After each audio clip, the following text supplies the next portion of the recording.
Hello friends, আমি Madhumita paradise cooking channel থেকে তোমাদের স্বাগত জানাচ্ছি। আজকে আমি তোমাদের করে দেখাবো গ্রিন কিমা ফ্রাই বা ক্যাপসিকাম কিমা ফ্রাই।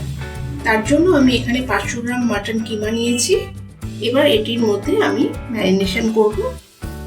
তার জন্য প্রথমেই আমি দিচ্ছি 2 চামচ মতো ঘি,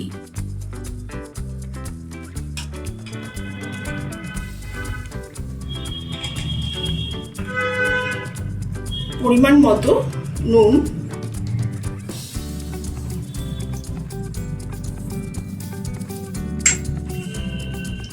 আর এখানে আমি রেখেছি আদা আর রসুনের পেস্ট, সেটি আমি এর মধ্যে মিশিয়ে দেব।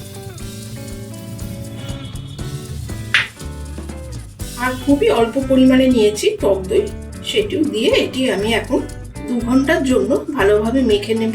মেখে নিয়ে রেখে দেব। 2 ঘন্টা বাদে আমি ফিরে এসেছি ম্যারিনেট করা কিমা নিয়ে। এবার আমি এটি সেদ্ধ করতে দেব। তার আগে কি কি দেব দেখিয়ে দিচ্ছি। এখানে আমি নিয়েছি বড় এলাচ, খোসা ছাড়িয়ে নিয়েছি, একটি শুকনো লঙ্কা, লবঙ্গ, গোলমরিচ, দারচিনি আর ছোট এলাচ। এইগুলো আমি এবার কুকারের মধ্যে দিয়ে দিচ্ছি। তেজপাতাটা সরিয়ে রাখলাম। পরিমাণ মতো জল দিয়ে আমি 2 সিটি দিয়ে মাংসটা সেদ্ধ করে নেব। পরিমাণ মতো সর্ষের তেল নিয়ে আমি কড়াইতে গরম করে নিয়েছি। দেখো কড়াই থেকে ধোঁয়া উঠছে, এরকম সর্ষের তেলই আমাদের দরকার। আর কিমা সেদ্ধ করে নাপিয়ে রেখে দিয়েছি, স্টকটাও আলাদা করে রেখেছি। এবার তার তেলের মধ্যে আমি দিয়ে দিলাম 2টি তেজপাতা আর 2টো মাঝারি সাইজের পেঁয়াজ নিয়ে আমি কুচো করে তেলের মধ্যে মিশিয়ে দিলাম। এবার ভালোভাবে পেঁয়াজটা ভেজে নেব।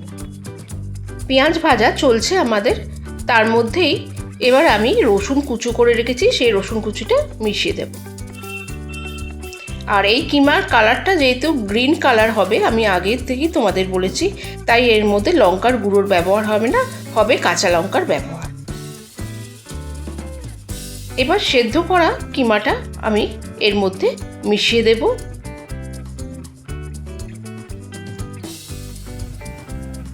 কিমাটা যেন জড়ো জড়ো না হয়ে যায়, তার জন্য আমি খুন্তির সাহায্যে এটা কন্টিনিউ নেড়েছি। এবার এর মধ্যেই আমি মিশিয়ে দিলাম পরিমাণ মতো হলুদ গুঁড়ো,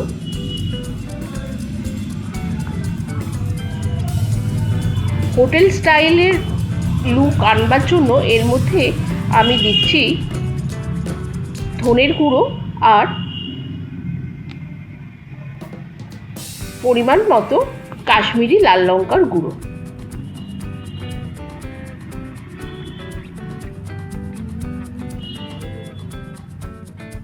এবার আমি তোমাদের দেখিয়ে দিচ্ছি এর মধ্যে গ্রিন করবার জন্য আমি কি কি দিচ্ছি। ক্যাপসিকাম আর কাঁচা পাকা লঙ্কা আর ধনেপাতা, এগুলো একসাথে নিয়ে আমি মিক্সিতে পেস্ট করে নেব।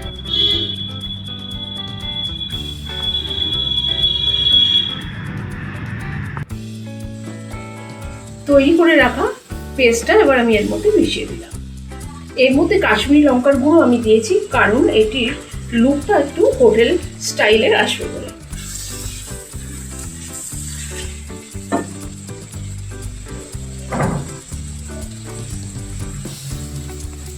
তারপরে আমি পরিমাণ মতো নুন এতে অ্যাড করছি।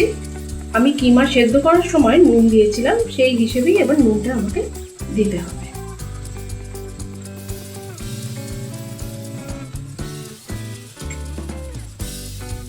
দিয়ে এটি ভালোভাবে কষিয়ে নেব। তারপরে তোমাদের কাছে আমি সার্ভ করে দেখিয়ে দেব ক্যাপসিকাম কিমা ফ্রাই।